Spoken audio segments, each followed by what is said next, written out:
Hello and welcome to TV9 News. I'm your host Ashish Parekh, and in this video we'll be talking about the vehicle scrappage policy and why you should be paying attention to it. Now, like most sectors, the automobile sector has been battered by the COVID-19 pandemic, and automobile sales fell 18% to 21.5 million units last fiscal, and also by another 24% to 13 million units till December fiscal year 21. Now, in a move that the government hopes A, will help boost sales of automobile sectors, and B, help them move closer to a clean environment, Finance Minister Nirmala Sitharaman has announced the voluntary vehicle scrapping policy, where old and unfit units of vehicles will be slowly phased out. Now, the Finance Minister has said that this move will ensure that there are more fuel efficient and cost effective vehicles, and also this will give impetus to the automobile industry.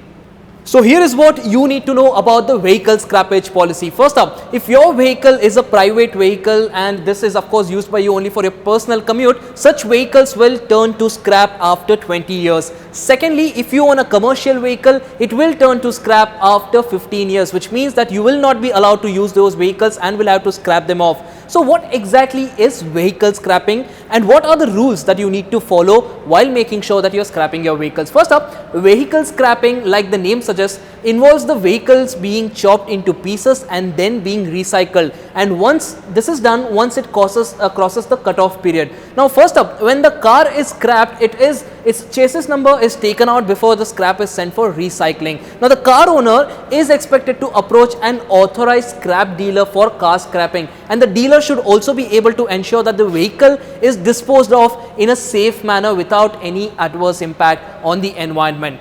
Now, the car owner should also approach the RTO and inform them about the scrapping of the vehicle. Now, there is an option to deregister the car as well.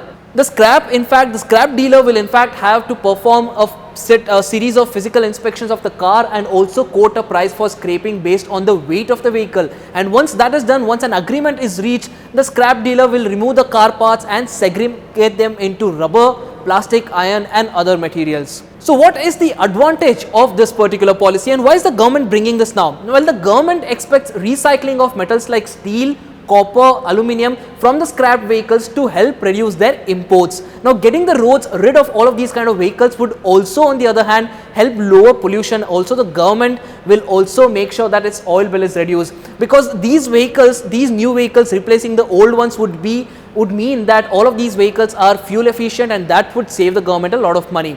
Now, major automotive manufacturers such as Maruti Suzuki, Mahindra and Tata Motors have been exploring vehicle scrappage options with an aim to develop it as a separate industry, thereby generating more employment opportunities. Also, an HDFC Bank study has estimated the market for vehicle scrappage and recycling at $6 billion. Now, according to this, if the policy is defined well, 9 million vehicles could go off the roads by fiscal 2021 and 28 million vehicles could go off the road by 2025, and all of these will largely comprise two-wheelers. It would also reduce carbon dioxide emission by 17% and cut particulate matter in the air by 24%. Also, if the Bharat stage 2 and 3 vehicles go off the roads, it will save 8 million tons of oil every year. In fact, this announcement was expected. Last week, Union Road Transport Minister Nitin Gadkari had said that the policy to scrap more than 15-year-old vehicles owned by the government departments and PSUs is likely to be notified soon and will be implemented from April 1st, 2022. Not just this, the other important topic that you need to be aware of is green tax. Now, last month the Road Ministry also had proposed to levy a green tax on old transport vehicles, and according to this proposal, transport vehicles older than 8 years could be charged a green tax at the rate of 10 to 25% of road tax at the time of renewal of fitness certificate.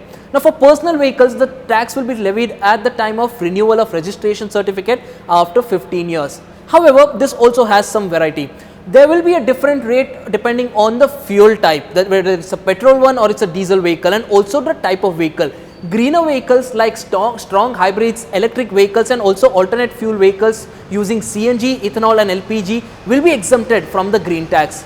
Now, this also has some varieties to it. There will be different rates depending on the fuel type of the vehicle, whether it's a petrol vehicle or it's a diesel vehicle, and also the type of vehicle. Now green vehicles, as expected, green vehicles like strong hybrids, electric vehicles and also alternate fuel vehicles using CNG, ethanol and LPG will be exempted from the green tax, along with agricultural vehicles which are used in farming such as tractor, harvester, tillers, etc. So what do you guys think about this new policy by the government? Do you think it will help the consumers make sure that they are saving up and also use more better vehicles in the future, or do you think this is only being done to make sure that the sales of the automobile industry are increased? Do let us know your opinion in the comment section below, and also do not forget to like, share and subscribe to TV9 News.